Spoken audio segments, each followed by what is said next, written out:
Welcome to Unforbidden Truth. I'm Andrew. Today I'll be speaking with Hart D Fisher. Hart Fisher is an American horror crime author, comic book writer, filmmaker, and publisher. He gained notoriety in the early 1990s as the founder of Boneyard Press and for producing provocative works like Jeffrey Dahmer and Unauthorized Biography of a Serial Killer. Known as the most dangerous man in comics at one point, Fisher has courtside fame and infamy for sensational horror-themed content, controversies like lawsuits with Marvel and O.J. Simpson, and public feuds involving figures like Gerard Way. In 1993, tragedy struck his personal life when his girlfriend, Michelle Ray Davis, was raped and murdered during an armed robbery at the motel that she worked for. Fisher later testified for the prosecution in the trial that followed, contributing to the conviction and death sentence of the perpetrator. Although in 2001, Illinois Governor George Ryan commuted that death sentence to life imprisonment. This deeply personal trauma influenced Hart's creative work, serving as the basis for his spoken word books, Poems for the Dead and Still Dead, and shaped his subsequent career choices. Here's my interview with Hart D. Fisher. For those at home that can read, hi, I'm Hart D Fisher, the most dangerous man in comics. That's what I was known for when I published Boneyard Press. I started publishing comic books officially in 1991 with Boneyard, and my first book was Dark Angel. I'm the only comic book creator to ever sue Marvel Comics and win, and the Hells Angels helped me with that one. And I've been doing comics since I was 5 years old. I grew up on the south side of Chicago. I'm most infamous for the Jeffrey Dahmer comics, but in the comic book world, I'm kind of known a lot for Kill Image, Kill Marvel, the Rush Limbaugh Must Die books, the O.J. Simpson books. I got sued by O.J. Simpson. I got sued by the Dahmer victims' families, and that was a whole awful mess. In the middle of making my first film, The Garbage Man, yes, plug, The Garbage Man, about a black serial killer, much like Henry, Portrait of a Serial Killer, or the film Clean Shaven. My girlfriend was raped and murdered in the middle of making it by a guy who was exactly like the killer in the film. So my life has been very surreal. I've had a lot of violence in my life. I'm a victim of violent crime. I've been sexually assaulted and battered. I've had a woman try to rape me all night. So when I write about this stuff, when I write about crime, I write about things that I know about as a victim and as a person that's been victimized. And I've been beaten up in an alley. I've been that guy who's been attacked and hounded and stalked and all that kind of thing. So when I write my work, it comes from a very real place. So I know you spoke a little bit about Boneyard Press, but how did that all get started? Well, I grew up reading comic books. I've been a comic book fan since, like I said, I was 5 years old. Started reading Archie, Richie Rich, Little Lulu, stuff like that, Little Devil. And I loved comics. My best friend at the time was Patty, and Pat was like a year younger than me. He introduced me to comics, and I grew up in Blue Island, Illinois, on the south side of Chicago. So my parents had access to, like, my mom worked for the Department of Public Aid, so she had a Xerox machine. So she would Xerox the comics I would draw as a kid, and I would sell them at school. So I've been writing and drawing and selling my own comics since I was like 7. So I started Boneyard Press in 1991 with my comic book Dark Angel. It was Dark Angel about a serial killer, Jonathan Gabriel, and it was half Bill the Bull, which is about a thug for hire on the south side of Chicago who's half man, half bull. And I started that in 1991, getting my degree in college from the University of Illinois down in Champaign-Urbana. And I love comics, and so doing comic books, I was friends with Dan Matson. Dan and I were childhood friends, and comic book fans will know him as the publisher of North Star. And why North Star? Because that's where Faust started. So if you're a Tim Vigil, David Quinn fan, and I am, I was there for the birth of all that. I was right there. I was working with Dan, and I was right there for the release of the very first Faust book. Shared a hotel room at the Chicago Con for that one. So Boneyard Press was my comic book company, and we did comic books. I started the career of, like, Duncan Rouleau, John Cassaday, who recently passed away this year. And I started the careers of a lot of amazing comic creators, and also people like Gerard Way from My Chemical Romance. The lead singer of My Chemical Romance worked for me when he was 15 years old. I mentored him as a kid. You could see him on the Sally Jesse Raphael show with me because I got him in there in the audience, and I got him so he could ask a question. So Gerard is sitting in the audience of this talk show, the Sally Jesse Raphael show, with his mom. And so when people online go, oh, he's defending comic books. No, he's defending my right to publish the Dahmer book specifically, ladies and gentlemen. Gerard Way wasn't defending all of comicdom. He was specifically defending Hart D Fisher's right to publish the Jeffrey Dahmer comic book for mature readers. Ta-da! And I'm also Billie Eilish's first director. Billie Eilish grew up next door to me. She's in the opening credits for the American Horrors opening credits for the TV series, and she's in a music video I did for a band called Herd the Humans, Hollow, which is really cool. She plays Death. So I've got this long career of working with a lot of different folks. Some people might know me for my work with Glenn Danzig from the Misfits. Mother! Gotta love Glenn. Love Glenn. I did a lot of work with Glenn. I was the managing editor at Verotic, and I co-wrote A Taste of Cherry, which is banned as obscene material in Oklahoma to this day. So, speaking about the Jeffrey Dahmer comic book, which is titled Jeffrey Dahmer, an Unauthorized Biography of a Serial Killer, tell me about that. How did you come up with that idea? And tell me about the backlash, because I know that there was a lot of backlash after that. Yeah, it's a weird thing because, all right, I was doing comic books and I had already got involved in a lawsuit with Marvel Comics over my title Dark Angel. So I was already dealing with lawyers and stuff with Marvel right from the beginning of my career, right from my first year of publishing. And then I published the Dahmer book in 1992. And that was Dan's idea. I mentioned Dan from North Star. And so Dan called me up on the phone and he's like, hey, Hart, Kitty Kelly just did this unauthorized biography on Nancy Reagan, Ronald Reagan's wife, our president from the 80s. And he's like, you should do that with serial killers. You should do a whole line of unauthorized biography of serial killers. And I'm like, really? Huh. And I had been into that as a kid. I grew up with, Time Life books. My father had all the Time Life encyclopedia books, on true crimes and conspiracies and all that stuff. So I grew up reading like hard-boiled Mickey Spillane fiction, Ian Fleming, Andrew Vox, and a lot of true crime. And my father read the Sun Times at the kitchen table every morning.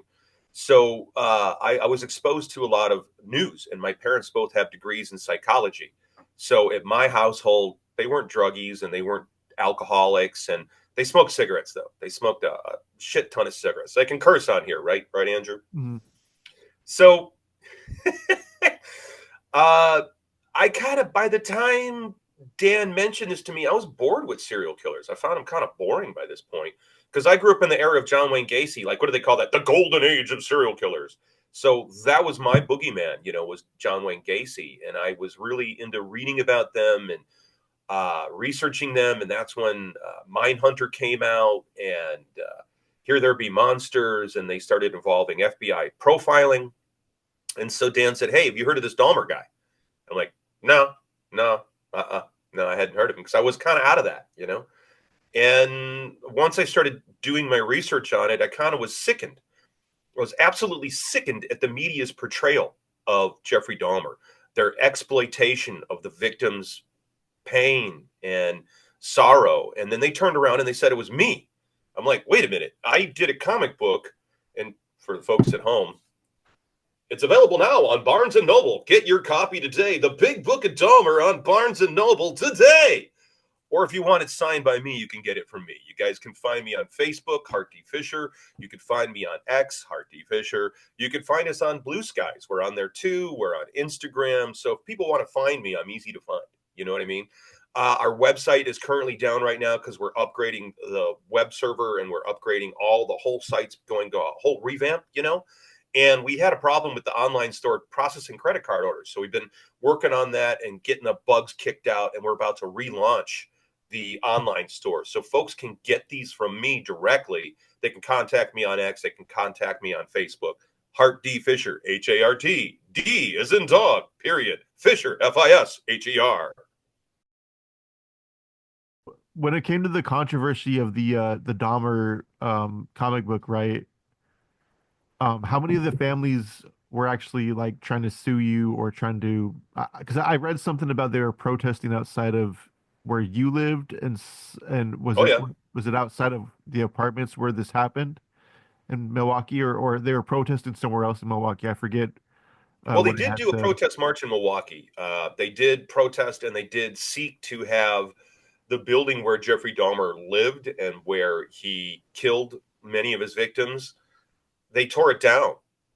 They tore it down, and of course, they promised everybody, we're going to build something nice here. We're going to build something pretty, but you really can't trust our government for shit. So you really can't, especially, I mean, my heart goes out to everybody right now who is dealing with the wildfires in Los Angeles. I lived there for 22 years. You and I were talking off the air, and it's really crazy for us to be discussing this now. I mean, the Dahmer controversy started because some ambulance chasing jagoff. Some fucking dick, this fucking asshole, this fucking piece of shit news reporter, dickhead. Yeah, you fucktard asshole fucker. This cocksucker bought the comic book at a comic book store, goes to the victims' families' homes, knocks on the door, jams it in their face. Does this upset you? Does this upset you? This book depicts the murder of your loved ones. Are you upset? Well, no shit. It's on their front porch. Are you dick? So the media provoked this entire thing. Then an ambulance chasing lawyer named Thomas Jacobson. This is the guy who had like the ads on the bus. Have you slipped at work and need to sue somebody? Call me. And that's good old Tommy. And then you had Janetta Robinson and you had Arch, the community leaders. I call them the community exploitation experts because they got paid a lot of money to do those talk shows where they all called me a piece of shit. I didn't get paid anything. I got paid nothing to do these talk shows and to be treated like garbage, utter garbage, and to be shat upon and to have them absolutely lie. They absolutely lied about the book, completely distorted what was in the book, and they sued me. And I was stupid. Guys, never ever represent yourself in court, no matter how smart you think you are. That was dumb. I did something really dumb. I was young. I was right out of college, and I thought this was a meritless lawsuit. Their lawsuit was garbage. But ladies and gentlemen, when you go in front of a judge, it's not always about the law. Sometimes it's about how the judge interprets the law, because that's what they're doing. They're a judge. So the judge ruled against me. He was pissed.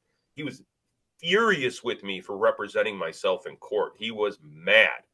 And so he ruled against me. Bang.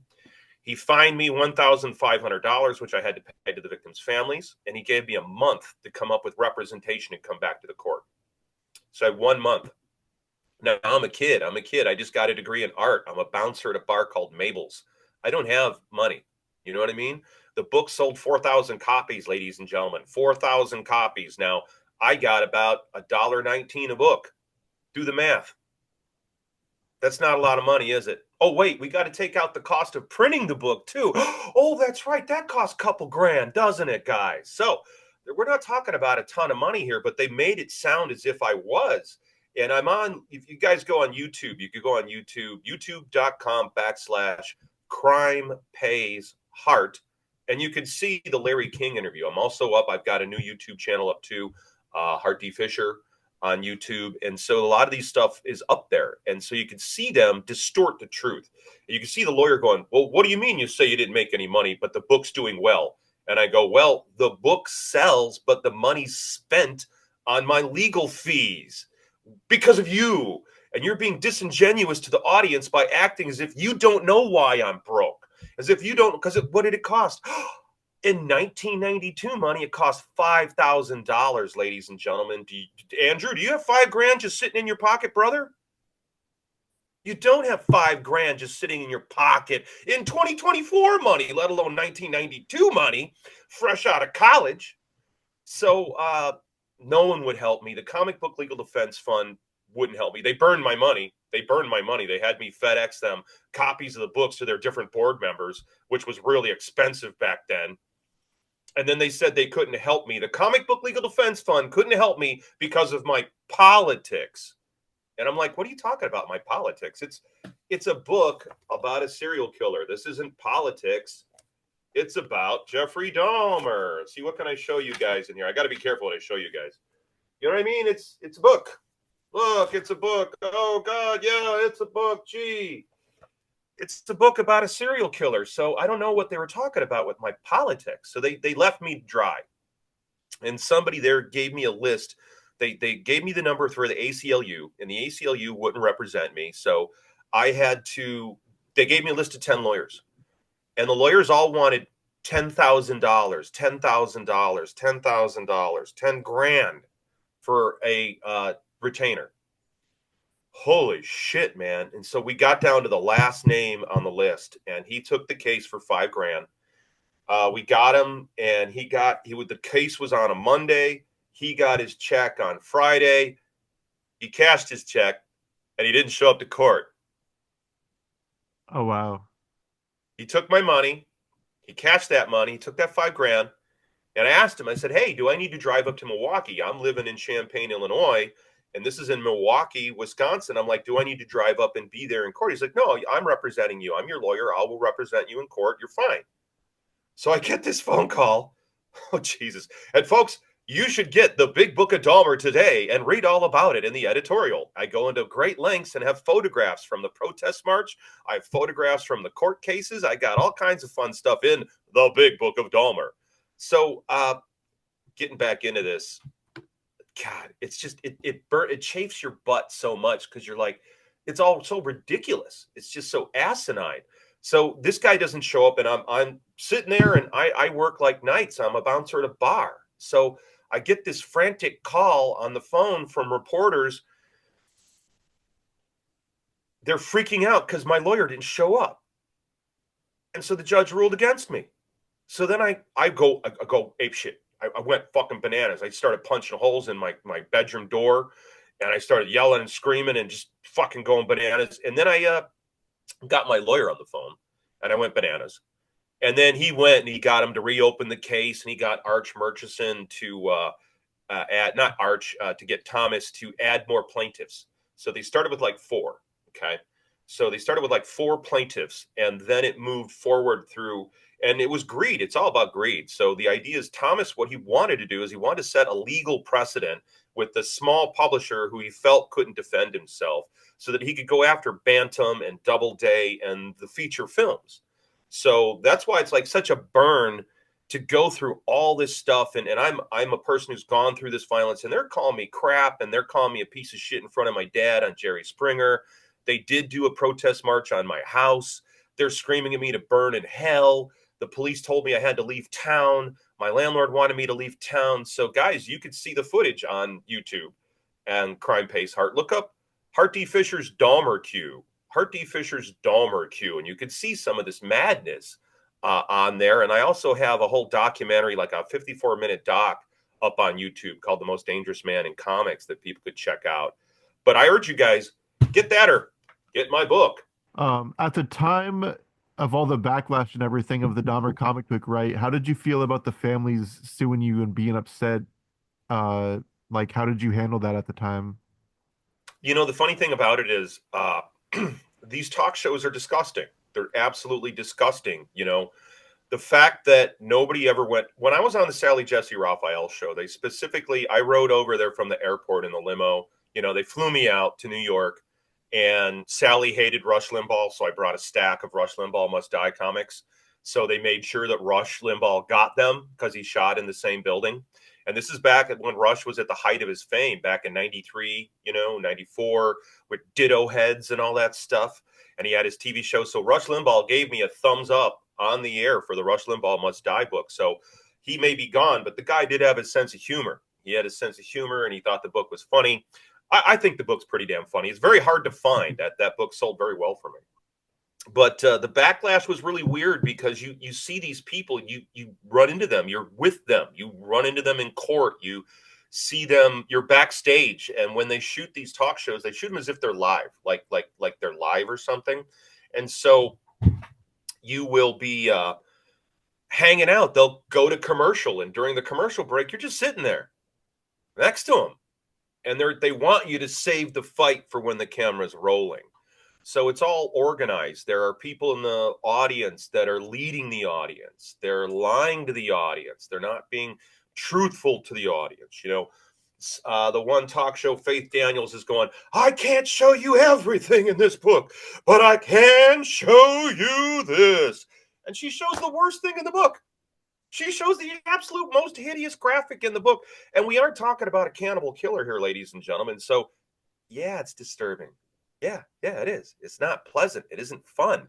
And that was the point of it, because for myself, for a lot of these people in the mass media, violence is very titillating for them. They think it's great. They think it's fun. It's cool. Oh, look at that video game splat. But as a person who's been punched in the mouth, who's been worked over, who's seen his loved ones injured, who's been in the ER, it isn't funny to me, and it isn't fun. Now, people think because my sense of humor is mean-spirited, they think that I think it is, but it isn't. And that's why my work is so disturbing. It's why it is disturbed. My work is disturbed. If you go to read, one more plug, Poems for the Dead. This is my first collection of poetry, Poems for the Dead. This is the third printing of it. It's my first one in hardcover. This is Michelle. Michelle was raped and murdered in the middle of making my film, The Garbage Man, and in the middle of this controversy. So they'd be on the talk shows and they'd go, oh, you would never write this book, Mr. Fisher, if only you knew what it was like to lose a loved one. Well, guess what, folks? That's why I wrote the book, because I've lost lots of loved ones. Growing up on the south side of Chicago, I love where I grew up. It was lovely, but it was also brutal. It was also horrendously violent. A lot of my friends were abused. There was a tremendous amount of sexual abuse around the neighborhood. You know what I mean? No one wants to talk about that. Oh, my girlfriend's cats are going bananas over here. I'm over at my girlfriend's place right now doing this interview. Thank you for letting me have your kitchen and commandeer for a bit to talk to Andrew here, for my lovely lady who's sick from work today. So I'm kind of taking care of her. But getting back to the victim's family, so you know these people, you deal with these people, you talk to these people. And when Michelle was killed, they some of them would talk to me. Some would be like, I pray for you. I pray for you, and I pray for your girlfriend who was killed. That's terrible. And then there were others, the woman that you see in the courtrooms screaming at Jeffrey Dahmer, Jeffrey Dahmer, I hate you. You know what? You know what's crazy is I just released an interview with her not that long ago, like maybe 2 or 3 weeks ago. Well, she's the one that was calling me a piece of shit, and she's the one that was screaming in the audience during one of these recordings during the commercial break. I heard about your girlfriend. I hope it hurt. Well, thank you, honey. Thank you. Yeah, she died a bad death. I'm glad you're happy about that. That shows what kind of human being you are. Because while this person ran around and called me a piece of shit and said I was exploiting people and I was making all this money, this person was lobbying to sell Dahmer's cookware that her loved ones were killed with and eaten with, and the acid vat. This is what they wanted, all right?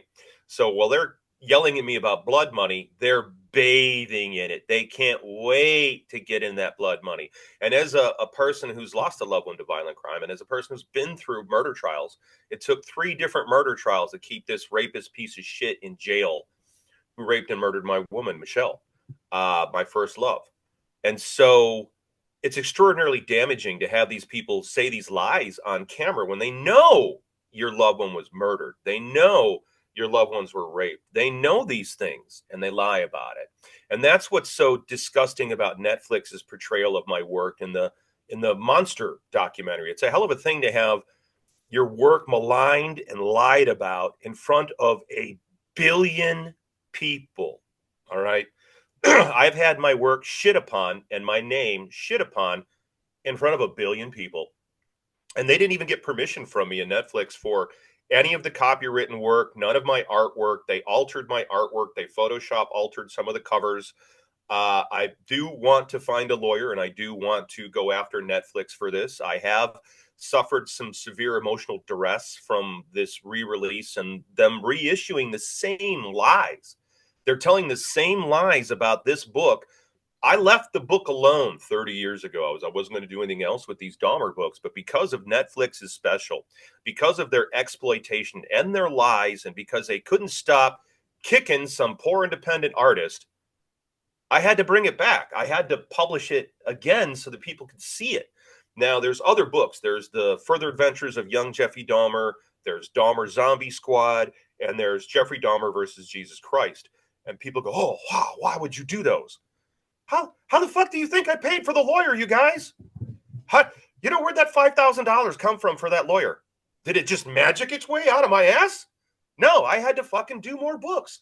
So because of the mass media, because of Janetta Robinson, because of Arch Murchison, because of Thomas Jacobson, I had to do more books because of them. These books would not have existed if it wasn't for these folks. If it wasn't for them, the books wouldn't have been around. You know what I mean? And so these days, it's different for them to try to come after me. I have my own television channel. American Horrors is my TV network, and we've been streaming free since 2011. This is our 13-year anniversary now. So American Horrors is available for free on Roku. It's a linear streaming horror TV channel. And I play some of these talk show interviews I put up there. And I've actually been doing a segment on YouTube where, okay, Monster, the documentary, they lied. They distorted the truth. They normally do this stuff for these biofilms, yeah, guys, but they out now lied, like they knew they were really lying through their teeth on this stuff. So I go through some of it, and I'm actually sitting in front of a TV screen, and I'll go pause, and I'll start talking about, well, here's where they got this wrong. Here's where they got that wrong. Here's where they're lying about the Dahmer book. They do this whole thing where they're sitting around the kitchen table and they're passing the Jeffrey Dahmer versus Jesus Christ book around the table and going, oh, they're going to make him a superhero now. No, I'm not. No. And the woman goes, I'm not even going to read this book. Oh, I'm so sick of the First Amendment. I hope I hope Jesus wins. And I'm like, guys, Jesus wins. Oh, spoiler. Oh, spoiler alert. Yeah, Jesus beats the ever-loving shit out of Jeffrey Dahmer in the book. It's hilarious. The book is really funny. So they're disingenuous all the way through this whole manipulation. And I think that audiences now listening to this understand the manipulation of the mass media much deeper, especially after what we just went through in 2020, 2021, and all this notion about misinformation. So it's all about smoke and mirrors and lies. And so I knew some of the victims' families, and some of them were very kind ladies. And the first time I did a talk show, Closer Look with Faith Daniels, that was painful. I'd never done that before. And I was an honor roll kid. I was captain of the swim team. I was on the National Honor Society. I went to PI, Project Individual Education, experimental high school for smart kids. So it was truly surreal to be on Faith Daniels and to be yelled at and treated like you're some kind of Satan worshiping thug, and it's like, guys, I'm going to school for art. I got my degree in art. So it was just really weird, and they'd be yelling at you, and then the same people that would be going, you're evil, how dare you bathe in the blood money, then they're on ABC's Day One, and they got all the people that are suing me all lined up in a studio, and they go, so if you could get rid of the trading cards and the comics and the movies and everything, and this is on my YouTube channel for anybody who wants to see, they can see, I'm not making this up. They go, if you could make all this disappear, would you do that? Or would you take the money? Do you want the money? And that woman that was screaming at me and calling me a piece of shit, she's the first one. There's a pause, and then she goes, money. I want the money. And that's a quote, wants the money. That's a quote. It's in the video, guys. This isn't me mocking somebody or making fun of somebody. It's me pointing out the hypocrisy of their words and their actions. They don't mesh. And it's the same thing going on today. You know what I mean? People still treat true crime as this one step above pornography. They do the same thing with horror content, and they treat it. It's crazy. It's crazy. And then with the lawsuit, I mean, that went on for a couple of years, and it took a long time to make its way through the court system. And it never should have gone anywhere. Their case was completely without merit. And the judge took an extra 6 months to figure out a way to rule so I couldn't get my court costs back. Because it was a frivolous lawsuit, and that's the way you're supposed to be able to get that back. But because of the politics involved and it being in Milwaukee, mean, a dead person doesn't have privacy, guys. So you can't sue over a right to privacy statute, especially not like a state statute over another state. You know what I mean? So it was painful, and then my lawyer who didn't show up to court. You gotta love this. Uh, After this court case wound its way through, and after he didn't show up, he billed me another $5,000. He billed me another $5,000. Jesus. Ah. And then I had my own cases involving my girlfriend's murder. So that was going through the courts too, and my career kept being more and more controversial. I'm running Glenn Danzig's comic book company, Verotic, and he was doing hardcore horror. And so I co-wrote this story, A Taste of Cherry, that is it's about a snuff film.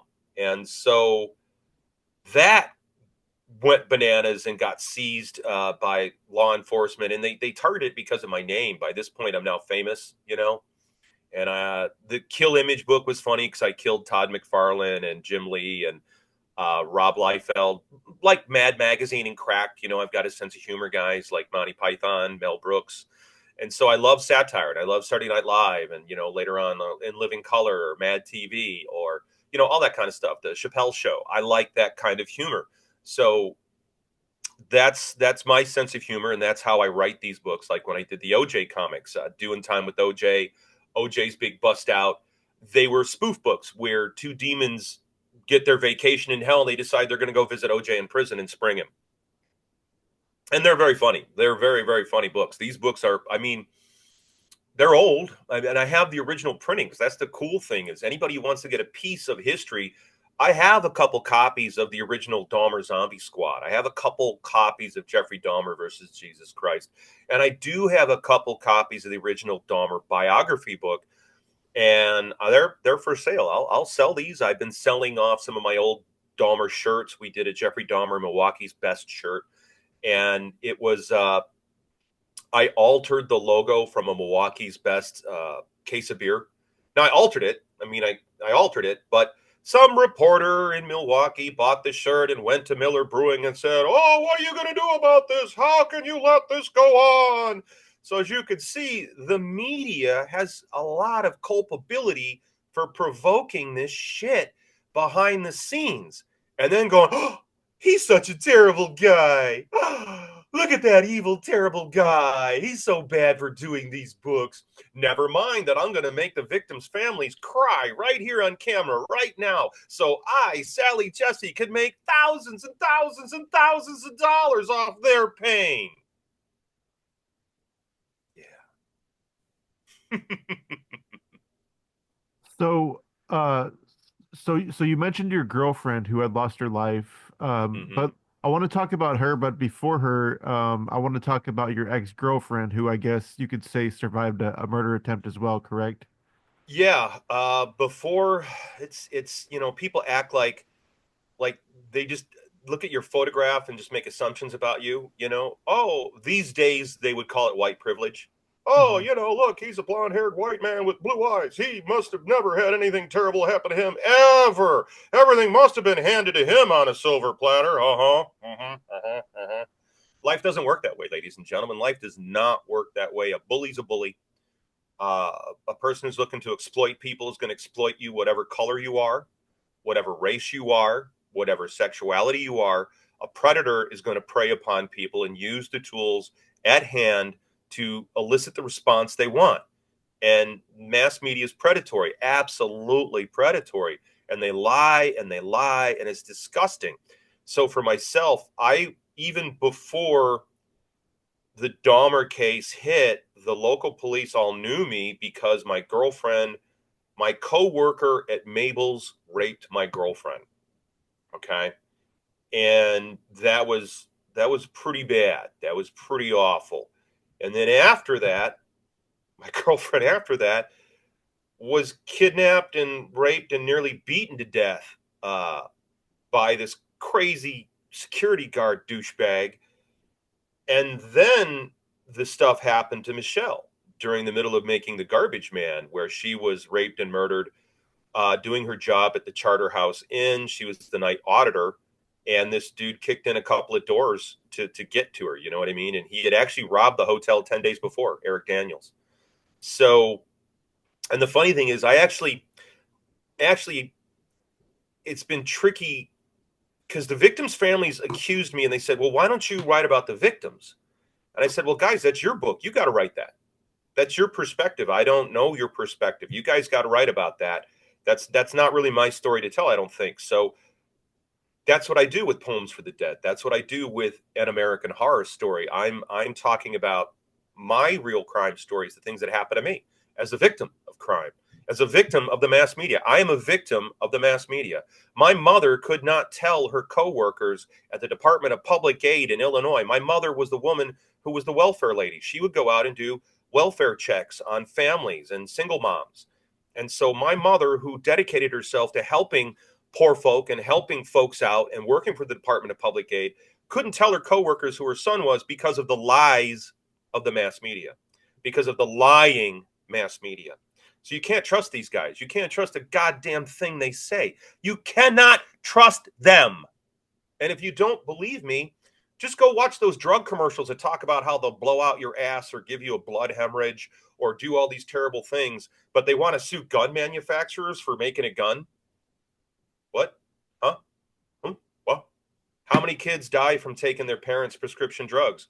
Oh, a lot. There's a lot. There's a lot, guys, because prescription drugs killed my father. So I do have a problem with the American medical industry. I do have a problem with how they handle sick folk, and I have a problem with how they do everything they can to get people addicted to opioids. But we're going to get back to, it was very difficult to be accused of these things on these talk shows and to have to keep my mouth shut out of respect for the loved ones of these ladies who got raped. You know, that's not going to fly on the talk show. Like, oh no, you don't understand. Huh? I've had violence too. That's not going to fly with these folks. They were enraged. They were so angry, and they were flagged there and flogged there by the media people. When you're backstage on the talk show, they're priming the pump. They want you to fight. They want you to fight. They want an argument. And for people that really want to understand, it's all in my book, An American Horror Story, available on Amazon.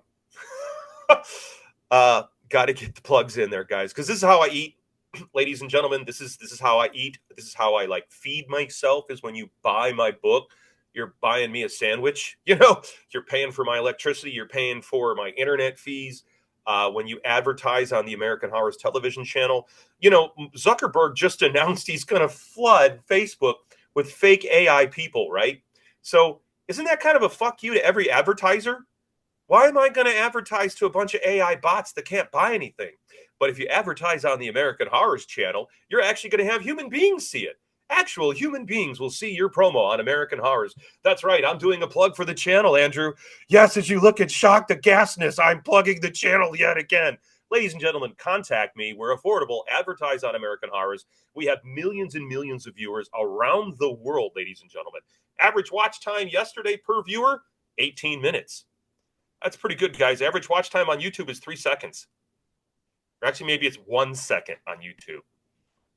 And there's no swipe rights. And there's no bots. Actual human beings will see your promo.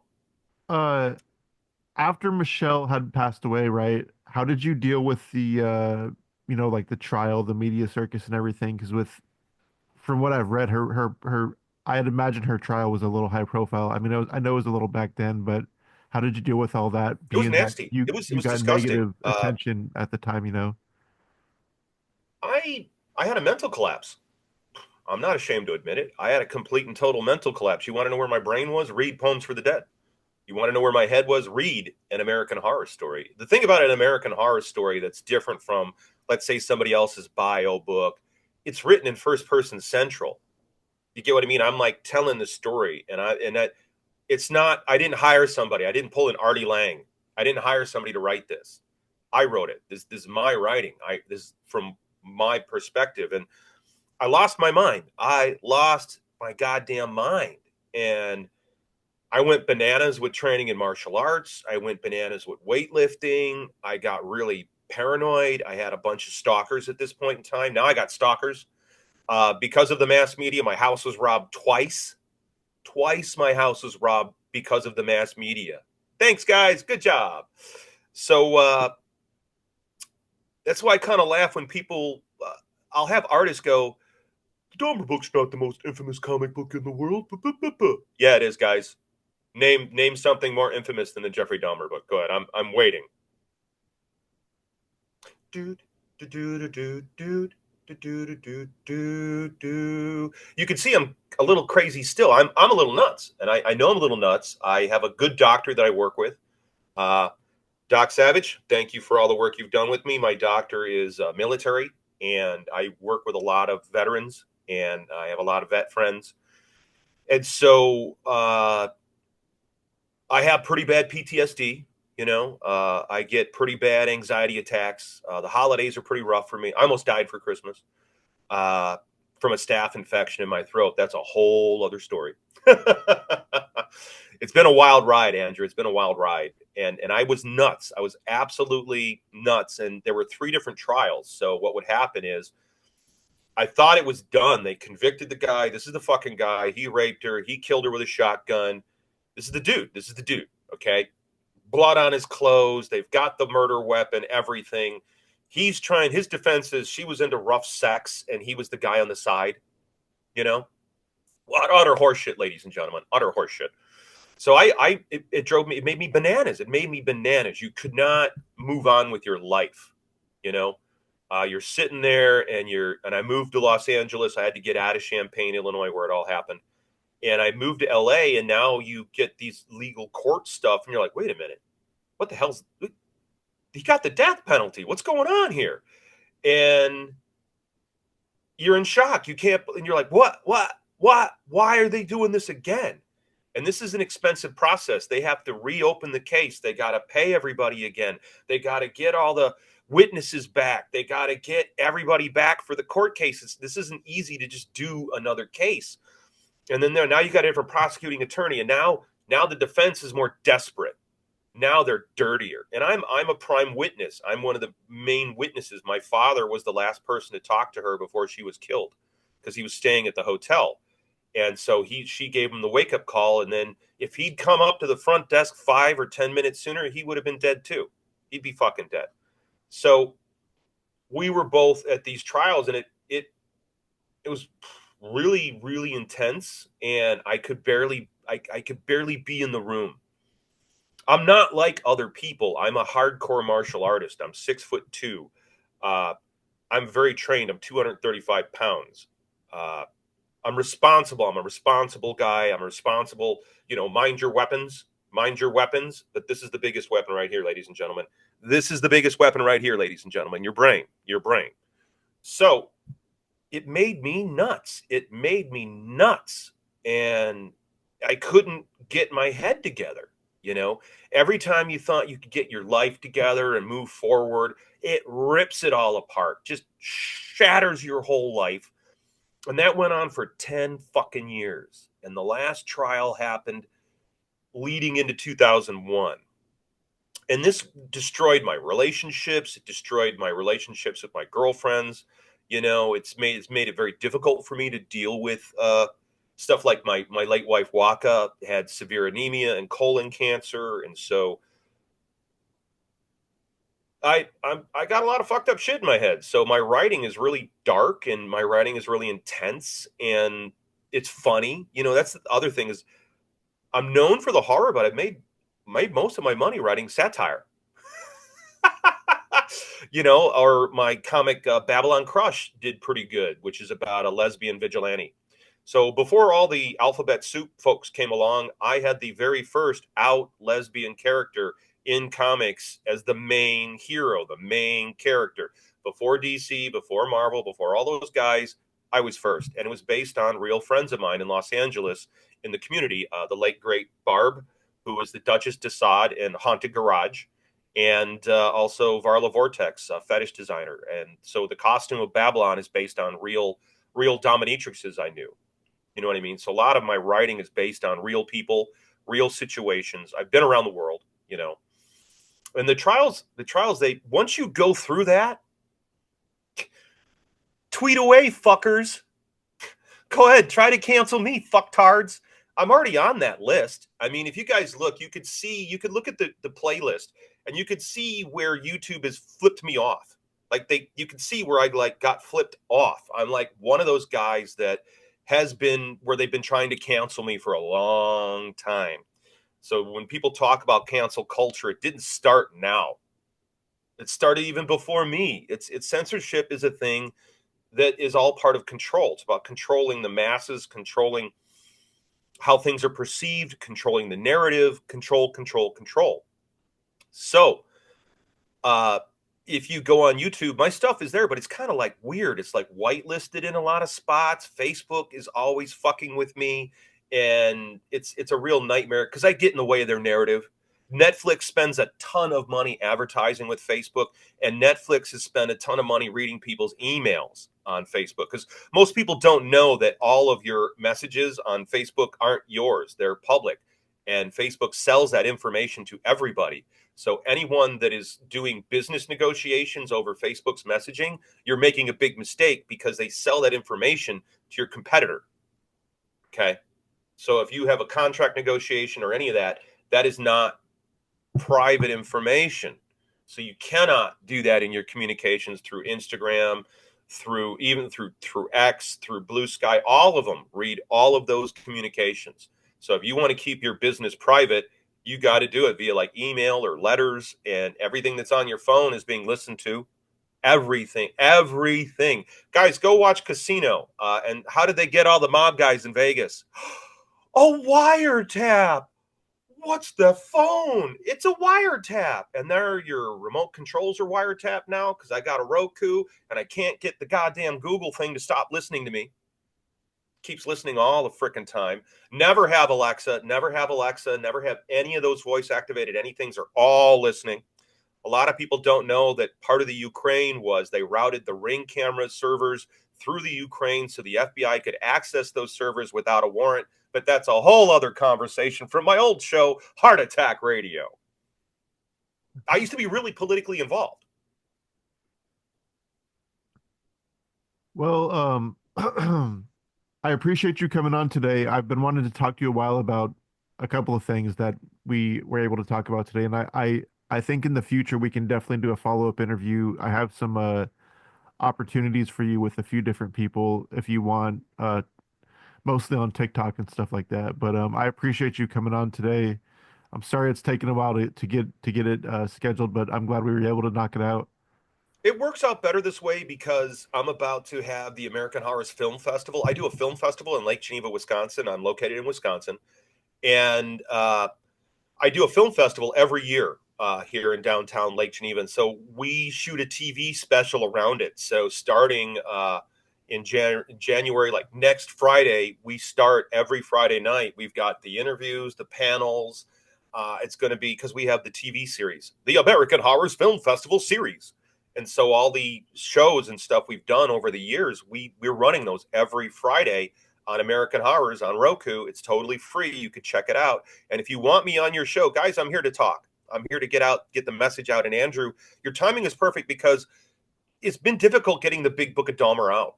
It's been very, very difficult. And this has got all 4 Dahmer books in it. It's got a fantastic introduction from David Hayes. I don't want to move the table. It lose the camera again. But David Hayes is a really good, he's an actor, a horror author, and also a true crime professional. And he's got a PhD. And so his introduction to the big book of Dahmer is worth, just getting his thing is worth it, and getting this book. It's available worldwide on Barnes and Noble. That's the fastest way to get it. If you want to order it through me, just hit me up and you could get it from me signed, no extra charge. In fact, I'm selling it cheaper. So if you want to order it from me, it's a couple bucks cheaper and I sign it.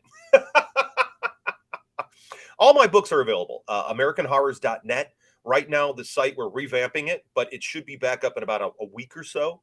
Okay, so by the time you guys see this, you'll be seeing reruns of the American Horrors Film Festival special on American Horrors. And tune in and catch Groovy TV is on Friday nights, and on Sunday nights we got Gorecast, and we've got the American Horrors TV series. And all this stuff is uncut, uncensored, and there's no commercials during the films, and we're completely free. That was my interview with Hart D Fisher. If you'd like to listen to the episodes ad-free, head on over to patreon.com/unforbiddentruth. If you want to support the show by picking up some merch, head on over to unforbiddentruth.org. Thank you for listening. See you on the next one.